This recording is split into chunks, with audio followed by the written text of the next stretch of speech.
I still remember the sound of the rain that night. Not because it was heavy, but because it wasn't. It was the kind of rain that barely made noise, the kind you don't notice until you're already soaked. Daniel didn't look back when he closed the car door. I was standing under the hospital awning, one hand pressed against my side where the pain had started again, watching his taillights blur into red streaks through the water on my glasses. He'd said he had an emergency, a work thing. His voice had that edge it always got when he was about to lie, too firm, like he was trying to convince himself first. I'd asked him to stay just 10 more minutes, just until they called my name for the CT scan.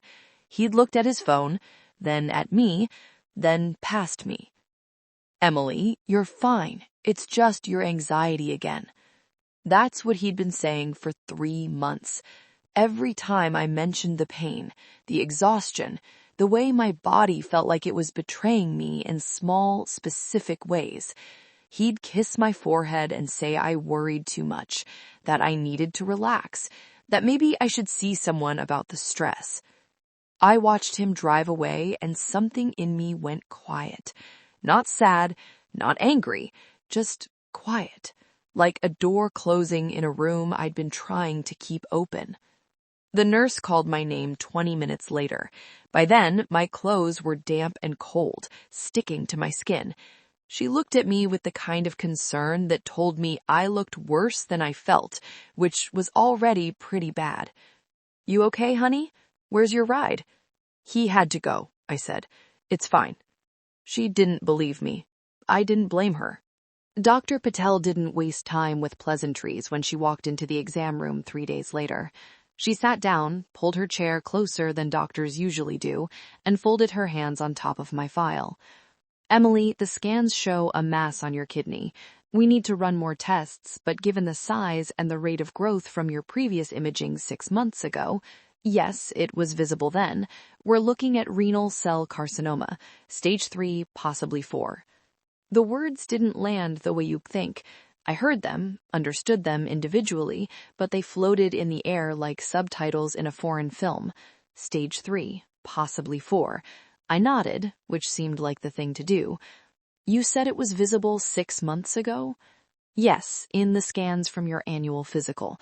The radiologist flagged it. It should have been followed up immediately." I remembered that appointment. Daniel had come with me, sat in the waiting room scrolling through his phone. When the nurse mentioned they'd send results to my doctor, he'd stood up before I'd even finished checking out, jangling his keys. We'd gone to lunch after. He'd ordered the salmon. "I never got a call," I said. Dr. Patel's expression shifted, became careful. "Your medical portal shows the results were accessed and reviewed by someone on your account." Daniel had access to my portal. I'd given him the login 2 years ago when I had the flu and needed him to check if my prescription was ready. He'd never logged out. "How bad is it?" I asked. She didn't sugarcoat it. The tumor was large, aggressive. It had likely spread to nearby lymph nodes, possibly further. Surgery was necessary, soon, followed by immunotherapy. The survival rate was decent if we acted fast. If we waited much longer, those odds would drop significantly. "Do you have support at home? You're going to need help." I thought about Daniel, about how he'd been staying late at the office 4 nights a week, about the new cologne, about the way he'd stopped asking how I felt and started telling me how I should feel instead. "I'll manage," I said. I didn't tell Daniel about the diagnosis right away. I needed to think, to understand what I was dealing with before I brought him into it. Or maybe I just wanted to see what he'd do if I said nothing at all. He came home late that Friday, smelling like wine and something floral, not my perfume. He kissed me on the cheek, quick, obligatory, and went straight to the shower. I sat at the kitchen table with my laptop, researching treatment options, survival statistics, financial implications. Our insurance was good, but there would be gaps, large ones. The surgery alone would cost thousands out of pocket, and the immunotherapy could run for months. Daniel came downstairs in his robe, hair wet, looking younger than his 42 years. He'd started working out recently, gotten a new haircut. Small changes that added up to something bigger. "You eaten?" he asked, opening the fridge. "Not hungry." "You should eat something, Em. You've been losing weight." The concern in his voice sounded practiced, like he'd rehearsed it, like he was checking a box. "Daniel, we need to talk." He stiffened, just slightly, but I caught it. "About what?" "My medical portal from 6 months ago. Did you see them?" He closed the fridge, turned to face me. His expression was smooth, confused, perfectly calibrated. "No, why would I look at your physical results?" "Someone accessed them from my account. The only other person with my login is you. Maybe you forgot you checked them yourself. You've been stressed, not thinking clearly. Don't." My voice came out harder than I intended. "Don't do that." He blinked, recalibrating. "Em, what's going on? What's this really about?" I could have told him then, could have laid it out. The tumor, the cancer, the 6 months we'd lost because someone had seen those results and buried them. But something stopped me. Maybe it was the way he was looking at me, like I was a problem he needed to solve quickly so he could get back to his real life. Maybe it was the faint smell of that floral perfume still clinging to him despite the shower. "Nothing," I said. "Forget it." His relief was palpable. "You sure?" "Yeah, I'm going to bed." I left him in the kitchen and lay in our bed with my phone, scrolling through his location history. He'd shared his location with me years ago, back when we still did things like that, still trusted without needing proof. He'd probably forgotten it was even on. He wasn't at the office those late nights. He was at an apartment complex across town, the same one every time. Unit 304. Her name was Vanessa Hart. I found her through a combination of property records and social media stalking that would have impressed a private investigator. 28 years old, marketing consultant, yoga enthusiast, fond of posting inspirational quotes about living authentically and following your bliss.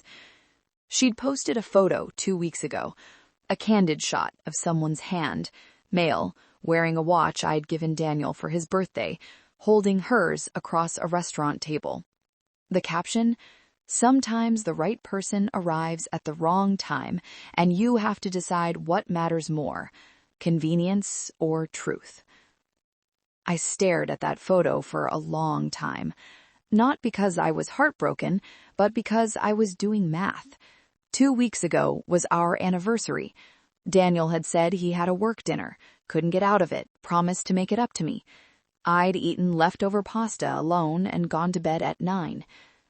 The right person at the wrong time, as if I was the inconvenience, the obstacle to their authentic happiness. I kept scrolling, found more pieces. A photo of them at a hiking trail Daniel had told me about, said he'd gone with colleagues. A screenshot of a text conversation about moving in together, soon, once he handled the situation at home. That's what I was, a situation. My phone buzzed. Dr. Patel's office, confirming my surgery date, 2 weeks from now. They'd moved it up after the latest biopsy results showed more aggressive markers than expected. I called Daniel. He answered on the 3rd ring, sounding distracted. "Hey, what's up? I'm in a meeting." "I need you to come home tonight. No excuses. We really need to talk." I can't just..." "Tonight, Daniel. Don't make me ask twice." I hung up before he could argue. He arrived home at 8, defensive, before he'd even taken off his coat. This better be important. I had to reschedule a major presentation. "Sit down." Something in my voice made him comply. He sat across from me at the kitchen table, the same table where we'd planned our wedding, argued about whether to have kids, made 1,000 small decisions that had added up to this life. "I have kidney cancer," I said. "Stage 3, possibly 4. I need surgery in 2 weeks followed by months of treatment. The survival rate is about 60% if we act aggressively."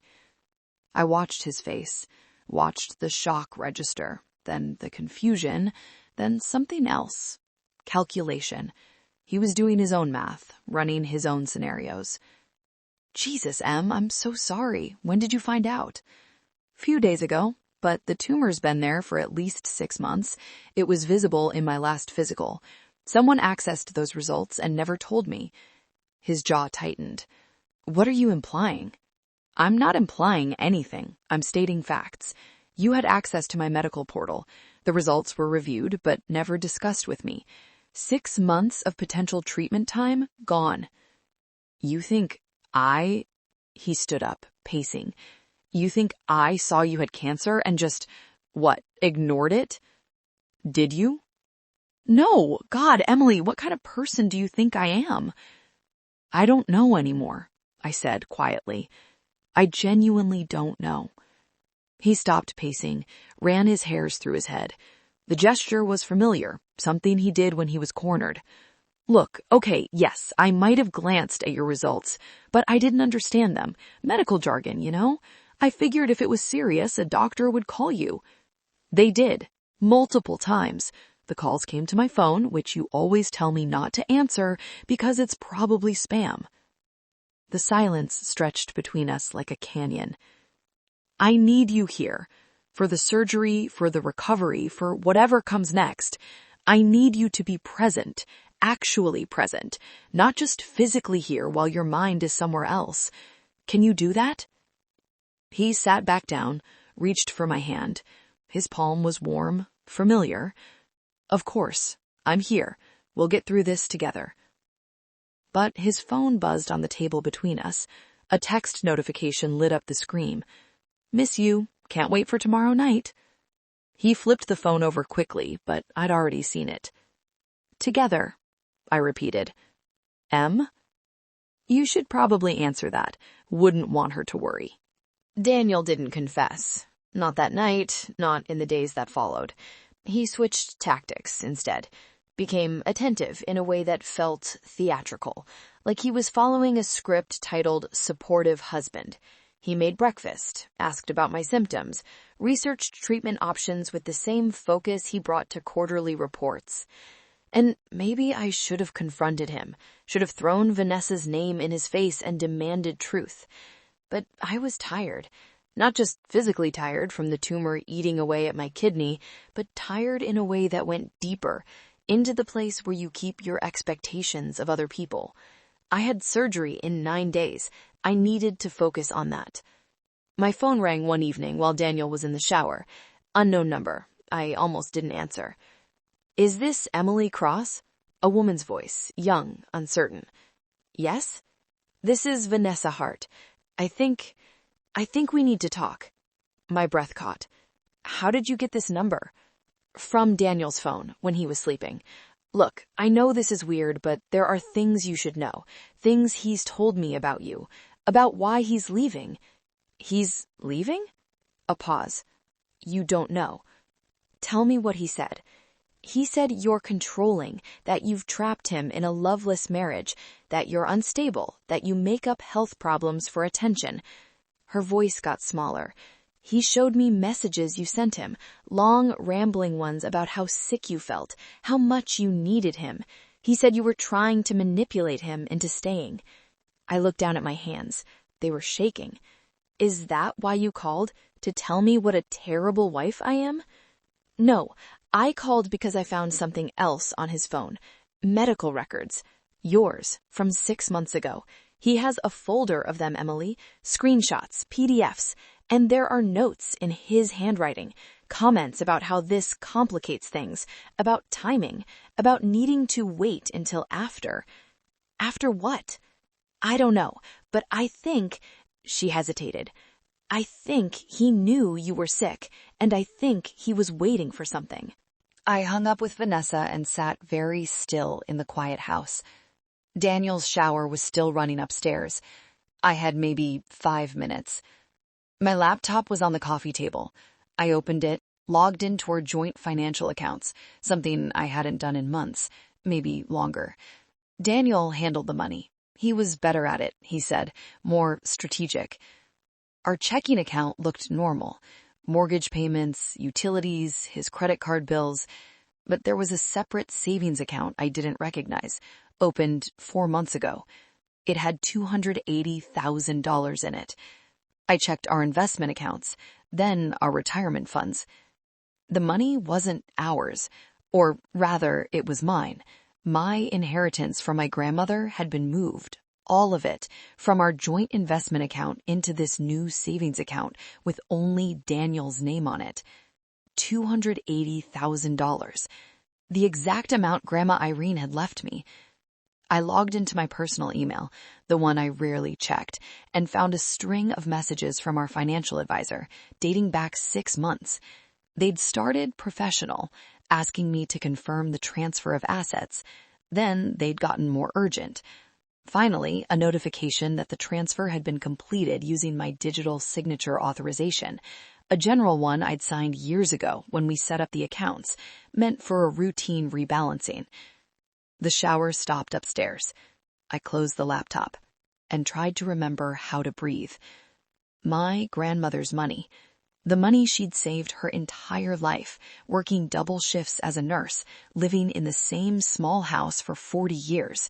She'd left it to me with one condition written in her will, that it be kept separate, as mine alone, my safety net. Daniel had moved it 4 months ago, right around the time he would have seen my medical results, if Vanessa was right, if he'd been planning something. His footsteps on the stairs. I stood up, my legs unsteady. He walked into the living room in his pajamas, smiling. "Hey, feeling okay? You look pale." "I'm fine." "You sure? Want me to make you some tea?" I looked at this man I'd loved for 8 years, married for 6, looked at his concerned expression, his damp hair, his hand reaching out to touch my shoulder. "Tea would be nice," I said. I didn't confront Daniel about the money. Not yet. Instead, I did something I had never done before. I made a plan without him. First, I called my grandmother's lawyer, the one who'd handled her estate. He remembered me. "Emily, good to hear from you. How can I help?" "The inheritance from my grandmother. Can you tell me what the legal stipulations were?" "Of course. Let me pull up the file." Papers shuffling. "Here we are. The $280,000 was to be transferred to you directly, with the specification that it remain in your name alone. Your grandmother was quite clear about that.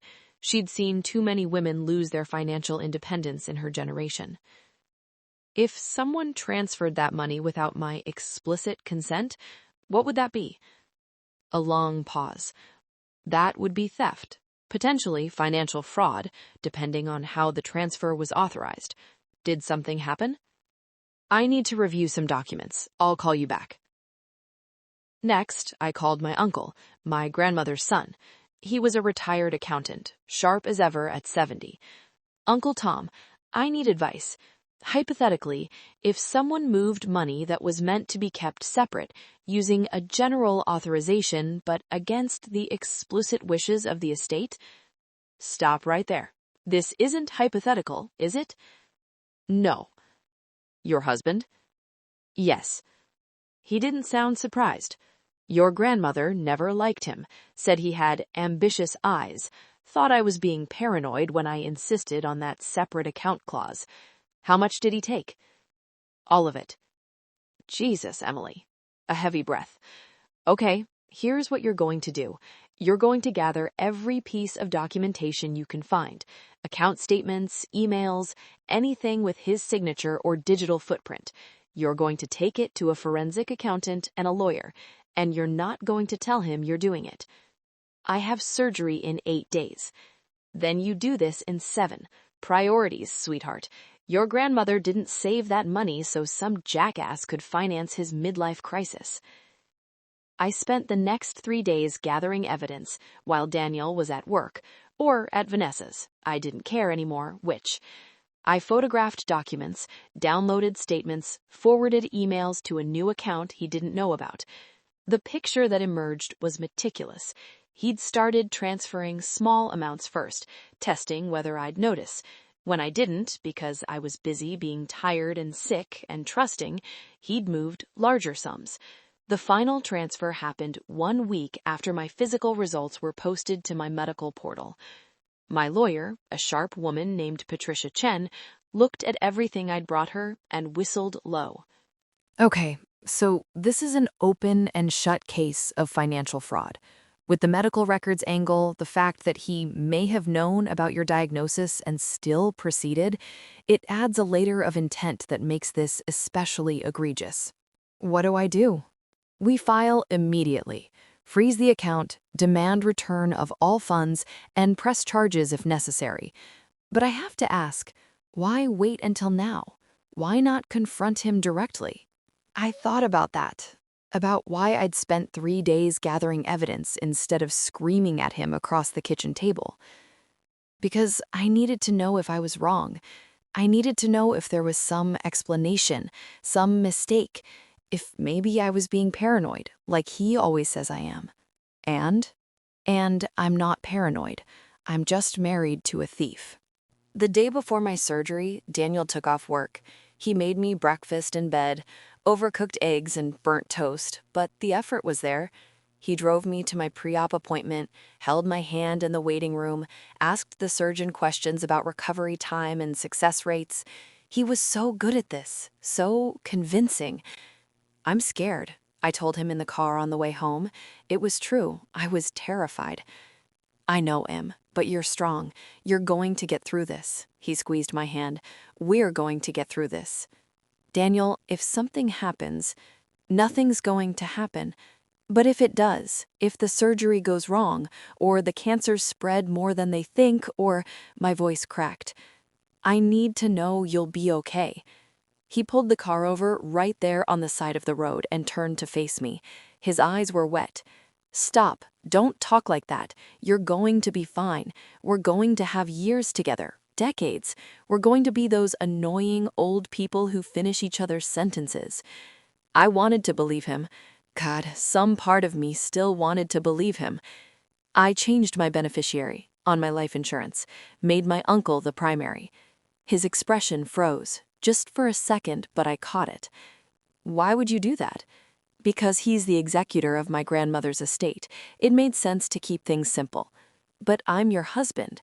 I know. I just thought, given how sick I've been, how much stress you've been under, I didn't want you to have to deal with all that paperwork on top of everything else. He stared at me, working through it, calculating. That's thoughtful, he said finally, but unnecessary. I can handle it. It's already done. The rest of the drive home was quiet. That night, I couldn't sleep. I lay in bed watching Daniel breathe, watching the rise and fall of his chest, wondering how many nights I'd done this without really seeing him. My phone buzzed, a text from Vanessa. I ended it, told him I can't be with someone who lies this much. I'm sorry for my part in this. I hope your surgery goes well. I didn't respond. At 6 a.m., Daniel drove me to the hospital. He parked in the same spot he'd parked in that rainy night when he'd left me standing there. Maybe he didn't remember. Maybe he did. Ready? He asked. No, I said, but let's go anyway. I woke up in pieces. First sound, machines beeping, voices murmuring. Then sensation, pain, sharp and deep, like someone had carved out part of me, which they had. Then sight, white ceiling, fluorescent lights, a nurse adjusting something on my IV. Welcome back, Emily. Surgery went well. Dr. Patel will be in soon to talk to you. My husband, in the waiting room. We'll get him in a few minutes. You just woke up. Let's get you stable first. Dr. Patel came in, still wearing her surgical cap. She looked tired, but satisfied. We got it all, Emily. The entire tumor, clean margins, no visible spread to the lymph nodes we removed. We won't have the final pathology for a few days, but I'm cautiously optimistic. How cautiously?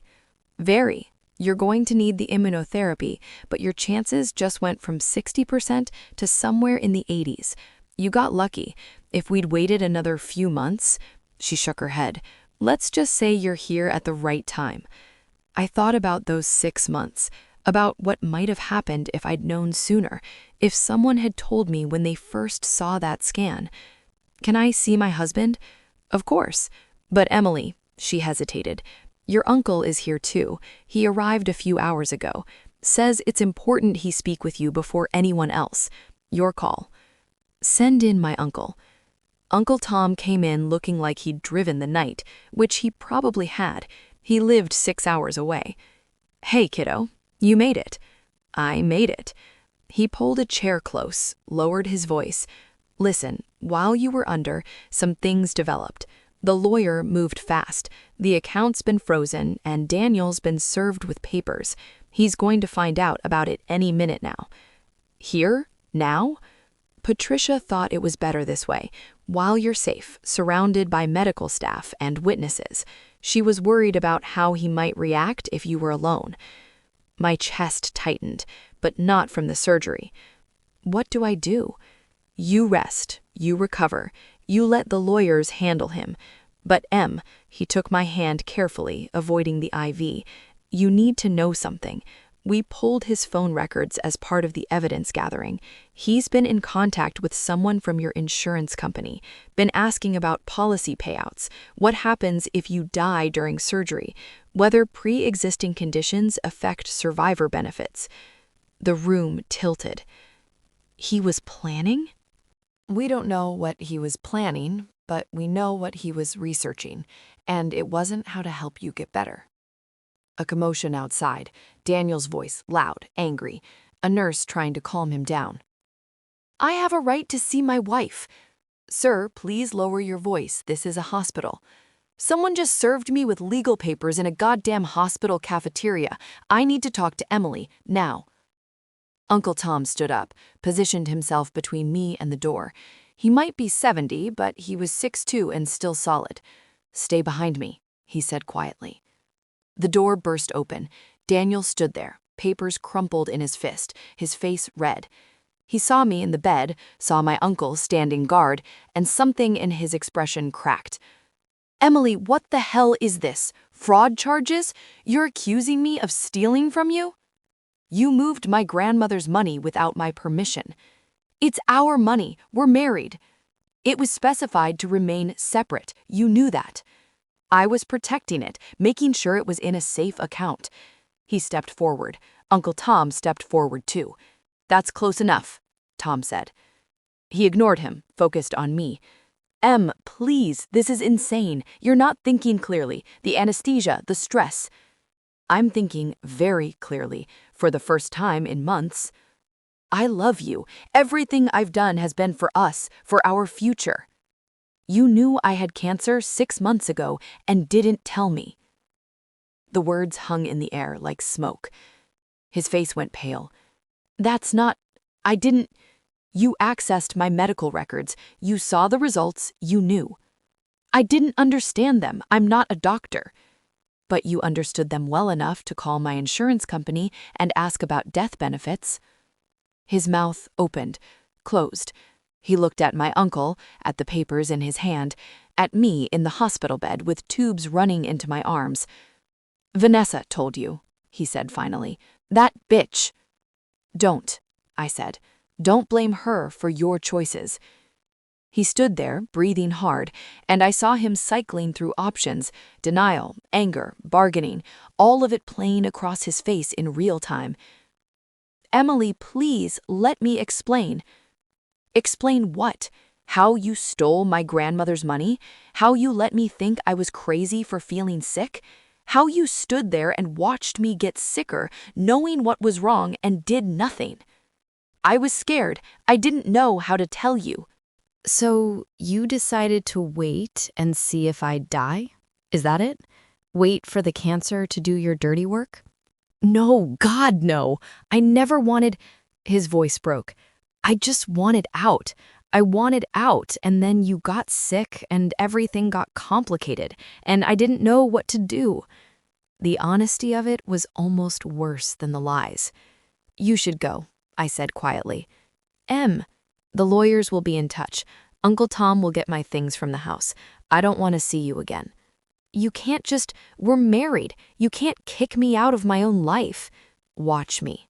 Security arrived then, 2 large men in uniform who'd been waiting just outside. Uncle Tom must have arranged it. Sir, you need to leave. Daniel looked at me one last time. I couldn't read his expression. Regret, maybe? Or just frustration that his plan hadn't worked. They escorted him out. I could hear his voice echoing down the hallway, still protesting, still explaining, still trying to rewrite the narrative. Uncle Tom sat back down, let out a long breath. "You okay?" "No," I said, "but I will be." The immunotherapy made me sick in ways the cancer never had. Nausea that lasted for days, fatigue so deep I couldn't lift my head from the pillow, mouth sores that made eating unbearable. But I showed up for every appointment, every infusion, every scan. Dr. Patel said I was responding well. The cancer markers in my blood were dropping. No signs of metastasis. Each clear scan felt like a small miracle. The divorce was messier than the cancer. Daniel fought everything: the fraud charges, the theft accusations, the dissolution of the marriage. His lawyer argued that he'd been acting in good faith, protecting family assets, that the medical records thing was a misunderstanding. But Patricia Chen was better. She built a case that was airtight. The timeline of the money transfers matched perfectly with his knowledge of my diagnosis. The phone records showed his research into life insurance payouts. The emails between him and Vanessa spelled out his plans to leave, his frustration that I'd gotten sick at the worst possible time. The judge wasn't sympathetic. I got my grandmother's money back, plus damages. I got the house, my medical expenses covered by his portion of the marital assets. I didn't get closure. That's not how life works. Vanessa sent me a card after the trial. It was awkward, apologetic, sincere in the way of someone who'd learned an expensive lesson about being the other woman. She'd written, "I'm sorry I believed him when he said you were the villain. I know now what real manipulation looks like." I didn't respond, but I didn't throw it away either. My hair grew back different after the chemo. Curlier, wilder. I kinda liked it. Made me look like someone who'd survived something, which I guess I was. Uncle Tom visited every Sunday. We'd sit on the porch, my porch now, my house, and drink coffee and not talk about Daniel. We talked about my grandmother instead, about her life, about the money she'd saved penny by penny because she'd known what it was to have nothing. "She'd be proud of you," he said one morning. "Fighting back, not letting him win." She'd probably say I should have seen it coming. Maybe, but she'd also say you can't see clearly when you're in the fog. You found your way out. That's what matters. I went back to work after 4 months. Part-time at first, then gradually more. My colleagues were kind in that careful way people are around cancer survivors, like we might break if they breathed too hard. But I didn't break. I bent, sure. I had days where I sat in my car in the parking lot and cried, but I didn't break. I ran into someone Daniel knew at the grocery store. They did that thing where they pretended not to see me, then realized it was too late and committed to an awkward conversation. "How are you doing? We heard about everything." "I'm doing well, thanks." "And Daniel? Is he—" "I wouldn't know." They nodded, understanding. "Well, you look great, really great." I did look great. I'd gained back the weight I'd lost, found a new gym, started cooking again, not because I was trying to prove anything, but because I was hungry, for food, for life, for mornings that didn't start with dread. My latest scans came back clean, a year out from surgery, and the cancer was still gone. Dr. Patel used the word remission officially this time. "How do you feel?" she asked. "Lucky, angry, relieved, all of it. That's normal. Is it also normal that I don't miss him, that I haven't thought about him in weeks?" She smiled. "That's called healing." I drove home from that appointment with the windows down, music loud, feeling something I hadn't felt in over a year: simple, uncomplicated peace. My phone rang as I pulled into my driveway. Unknown number. I almost didn't answer.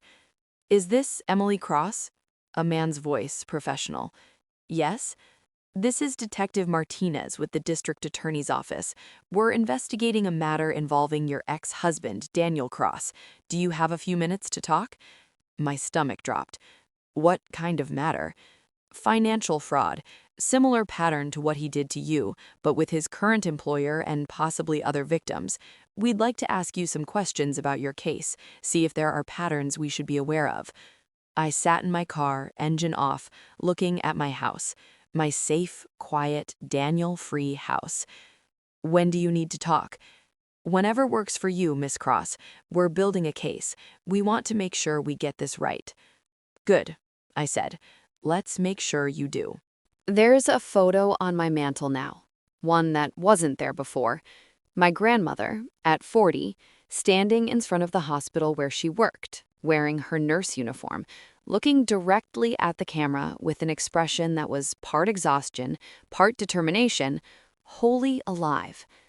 I look at it sometimes and wonder what she'd make of all this. Her granddaughter surviving cancer, surviving betrayal, surviving the kind of year that should break a person but somehow doesn't. I think she'd nod once, satisfied, and say something practical, like, well, now you know what you're made of. I do know. I'm made of rain-soaked nights and hospital waiting rooms and the kind of quiet rage that doesn't scream but acts. I'm made of my grandmother's stubbornness and my own hard-won clarity. The detective's case against Daniel is building. Turns out I wasn't the first person he'd stolen from, just the one who finally caught him. There are others, a former business partner, a colleague whose retirement fund he managed, a woman he dated before me. The pattern is so clear now that I wonder how I missed it. But I know how. You don't see clearly when you love someone. You make excuses, fill in gaps with generous assumptions, believe the best because believing anything else means you've been a fool. I wasn't a fool. I was a person who loved someone who didn't deserve it. There's a difference. Sometimes at night I still wake up to the sound of rain. Not real rain, memory rain. The kind that soaked me while I stood under that awning watching his taillights disappear. And I think about how much has changed since that moment, how I've changed, how my whole life split into before and after right there in that parking lot. But then I roll over in my bed, in my house, my life, and I sleep. And in the morning, I wake up. That's the thing they don't tell you about surviving. It's not dramatic. It's not revenge or vindication or perfect closure. It's just waking up, making coffee, living your life without someone who was slowly killing you. It's being grateful for rain that washes away instead of soaking through. It's being enough, all by yourself.